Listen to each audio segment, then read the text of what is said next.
حضرت مولانا جلال الدین رومی رحمۃ اللہ علیہ آپ فرماتے ہیں کہ اے لوگو، اے آدمی سنو، صرف اپنے سر سے ہی سجدہ مت کرو، اپنے دل سے سجدہ کرو۔ حضرت مولانا رومی فرماتے ہیں تم کیا اپنے سر سے سجدہ کرتے رہتے ہو؟ سر سے سجدہ تو ہر کوئی کرتا ہے، دل کا سجدہ کرو تو بات ہے، دل کا سجدہ کرو تو بات ہے۔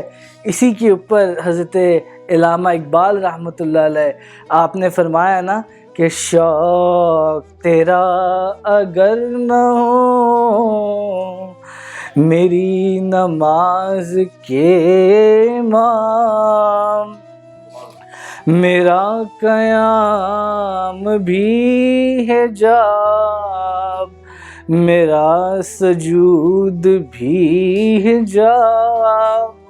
علامہ اقبال فرماتے ہیں کہ اگر وہ عشق، وہ تڑپ نہیں ہے تمہارے سجدے کے اندر اور تمہارے قیام کے اندر، تو پھر اس نماز کا کیا فائدہ ہے؟ پھر تو بس یہ اوپر نیچے ہی ہونا ہے۔ بات تو تب ہے جب تمہارا دل گواہی دے، جب تم دل کی نماز پڑھو، جو مولانا رومی رحمۃ اللہ علیہ نے فرمایا کہ سر کا سجدہ تو ہر کوئی کرتا ہے، دل کا سجدہ ہو تو بات ہے، دل کا سجدہ ہو تو بات ہے۔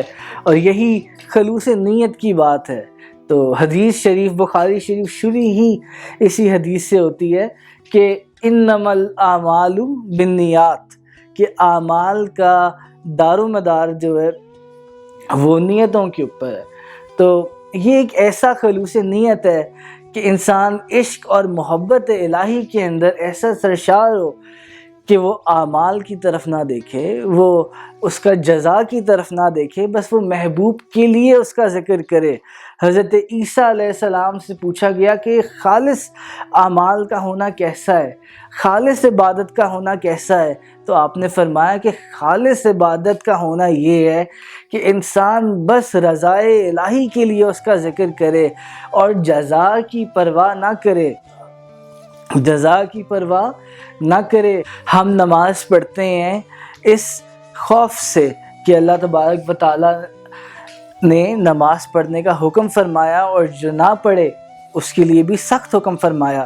ہم نماز پڑھتے ہیں، ہم اس لیے پڑھتے ہیں کیونکہ حضور علیہ الصلوۃ والسلام کی حدیث مبارکہ ہے کہ جو شخص جانتا ہے کہ نماز کا وقت ہے اور وہ جان بوجھ کر چھوڑ دیتا ہے تو اس کا نام دوزخ کے دروازے پر لکھ دیا جاتا ہے۔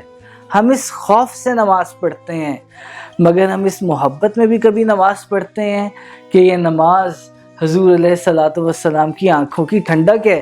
ایک وہ آدمی ہے جو نماز پڑھتا ہے مجبوری میں، ایک وہ آدمی ہے جو نماز پڑھتا ہے حکم میں۔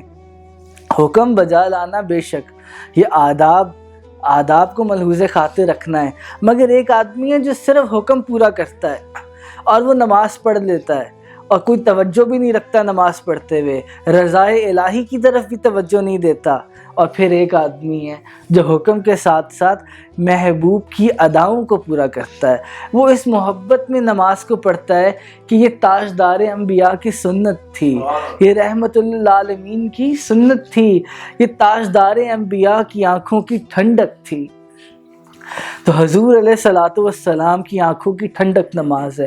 حکم ہمیں پورا کرنا چاہیے، ایسا نہیں ہے کہ نہیں کرنا چاہیے، مگر ایک محبت کا مقام ہے جہاں حکم سے آگے منزلیں جاتی ہیں، وہاں محبت ہے۔ تو حکم پورا کرنا ہے تو ٹھیک ہے، مگر محبت اور عشق ہے جو رابعہ بصری اور باعزید بستامی جیسے بزرگ ہستیاں ادا کیا کرتی تھیں۔ حضرت باعزید بستامی رحمۃ اللہ علیہ آپ زارو کتار دوئے، آپ نے کہا آدھی دنیا کو اس دنیا کی فکر ہے، باقی لوگوں کو آخرت کی فکر ہے، تو پھر اس کی کس کو فکر ہے؟ اس سے کس کو محبت ہے؟ رضائے الہی کی کس کو فکر ہے؟ ہماری عبادت میں لالچ ہے، ہماری عبادت میں لالچ ہے۔ ہم نماز پڑھتے ہیں، ہم دوزخ کے ڈر سے پڑھتے ہیں یا ہم جنت کی خواہش سے پڑھتے ہیں؟ ہم حضور کی قربت کے لیے کیوں نہیں پڑھتے؟ ہم رضائے الہی کے لیے کیوں نہیں پڑھتے؟ ہم اس محبوب کو راضی کرنے کے لیے کیوں نہیں پڑھتے؟ یہ سوالیہ نشان بن کر ہمارے دلوں کے اندر رہ جانے چاہیے۔